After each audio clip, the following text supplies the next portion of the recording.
There's a ton of noise out there. So how do you get decision makers to pay attention to your brand? Start a podcast and invite your ideal clients to be guests on your show. Learn more at sweetfishmedia.com.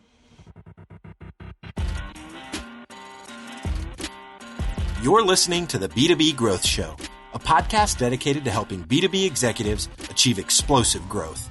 Whether you're looking for techniques and strategies or tools and resources, you've come to the right place. I'm James Carberry. And I'm Jonathan Green. Let's get into the show. Welcome back to the B2B Growth Show. We are here today with Daniel Nissan. He is the founder and CEO of StructuredWeb. Daniel, how are you doing today? Very good. Nice talking to you, James. Great talking to you as well, Daniel. I'm really excited for our conversation. We're going to be talking about channel marketing. But before we get into that, I'd love for you to explain to our listeners just a little bit of context and why you're the guy to be talking about channel marketing. So tell us a little bit about StructuredWeb and what you and your team are up to. Yeah. Channel marketing is the practice of supporting your local resellers, dealers, affiliates, retail stores that sell product or service that you offer. It could be a big company like a car manufacturer that's selling through dealers and want to help their local dealers to do marketing in digital age with simplicity and ease of use. Or it can be a mid-sized manufacturers that have regional resellers in retail stores or selling B2B that they want to support them with email campaigns, social content, ready-made digital marketing assets like banners or content from the website.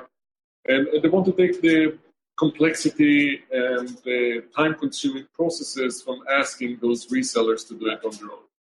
So StructuredWeb is a system that enables those manufacturers or service providers to provide a ready-made solution for those local affiliates of them. So as we're going to be talking about channel marketing, Daniel, I would love to, since this is a space you're obviously living and breathing in every day, what would you say are some of the biggest mistakes that you see brands making when it comes to marketing in the channel? I would say one of the common mistakes is focusing a lot about promoting their brand and their product through the resellers, through the dealers or the partners, instead of focusing on helping driving demand to that resellers or affiliates, right? So if I'm selling a technology product, let's say firewall, and I support my resellers in driving demand for that, I would be better off as a manufacturer helping them to position themselves as a reseller, as a security expert, create awareness to current security threats, and so on, instead of just asking and leveraging this relationship with the resellers to promote my specific product and specific solutions. So first and most of all, brands should focus on making sure that business is coming to their resellers, and second, to make sure that that business goes to their own products. What can a brand do to help make sure that business is actually coming to their resellers?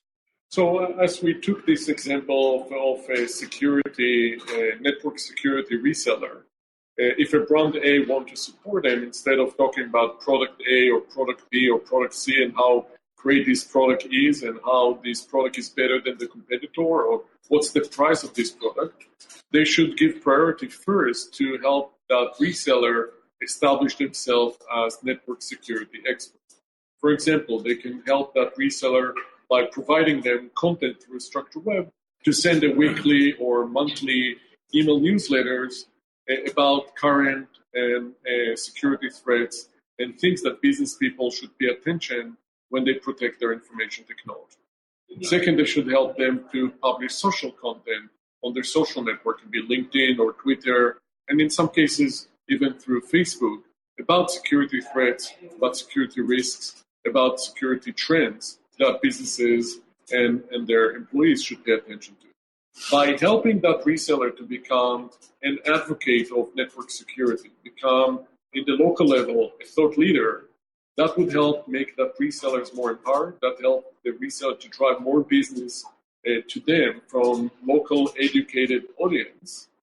And then the next level, which is part of what we call the buyer journey, only the second or third level, that reseller would start promoting specific product and solution from that vendor or brand that helped them to drive the initial demand. All right. So around, so that was something that was really interesting for me to hear, the mistake of not promoting your product to your channel partners, but instead focus on really equipping them to be thought leaders in their local area. And when they have that thought leadership, you're equipping them with the type of content that they can share. You're with their newsletter, be it weekly or monthly, you're equipping them with those tools.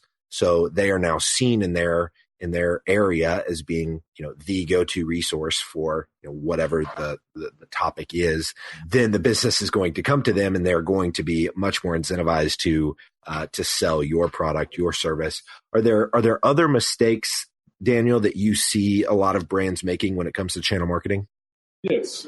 Some other challenges we see or mistakes is not to recognize that you have a channel and that you can support and driving demand.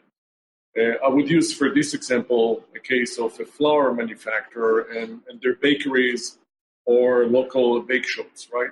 You don't see right away the connection of why do I need to help them drive marketing. And of course, they're not going to market flour or sugar or other bake ingredients to their customers because their customers buying the end product. But again, if I'm a local distributor or a manufacturer supporting these type of businesses, if I come to them and help them to market their business in a better way with ready-made content and ready-made digital marketing tools, I can help them drive demand for their products and through that create a pool for my products. It could be somebody selling to bakeries, or it can be somebody selling product and services to dentists, or many other businesses that buy your product and you can take the lead helping them drive demand, and through that you make them more successful and you make your brand more successful selling them. So we talked about driving demand. We talked about not focusing on your product, but instead, lifting up your channel partners.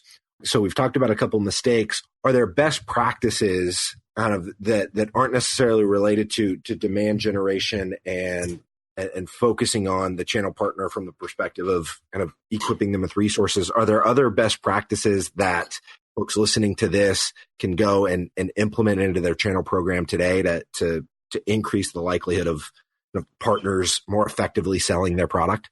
Yes. So I would say those best practices are correct for channel marketing, but they're also in general for marketing overall. Okay. What we see that a lot of businesses today focus their efforts and attention to do marketing mainly through email. And email has its own glory days years ago when spam was not that of an issue and spam blocker didn't divert a lot of those messages to the spam mailbox. And today businesses need to look at more than just email to drive demand and awareness and engage with potential customers online. The same is with channels. So what we recommend to our customer best practice is to build and plan a channel marketing content library that would cover email, of course, but also social media, retargeting, online advertising, as well as providing their local affiliates and dealers with content that they can embed to their existing website. And if they don't have a well-established existing website, you can use the StructuredWeb platform to automatically populate and give each one of them their own website that they can later maintain and manage on a regular basis. So really look at marketing as a comprehensive, multi-touch approach where you can find audience and consumer in different places and not only through email. That combined together with education, training, and support for those resellers and partners to help them get started with the tool and the content that you give them. Educate them how to use it, how to customize it, how to schedule it. That combination of tools, content, and training is the winning solution to drive more awareness and demand for solutions through the network of your resellers, dealers, and affiliates. Wonderful. Daniel, this has been fantastic. If there's somebody listening to this, they want to stay connected with you, they want to learn more about StructuredWeb, what's the best way for them to go about doing that? The quickest and easiest way is just search StructuredWeb on Google or go to www.structuredweb.com. Awesome, Daniel. Well, thank you so much for your time today. This has been incredible, and I really appreciate it. Thank you, James, and I appreciate that you invited me to your show. To ensure that you never miss an episode of the B2B Growth Show, subscribe to the show in iTunes or your favorite podcast player. This guarantees that every episode will get delivered directly to your device. If you'd like to connect with B2B executives from all over the world, make sure to join our private Facebook community. There are some incredible conversations happening inside this group. To join, visit b2bgrowthshow.com/FB. Thank you so much for listening. Until next time.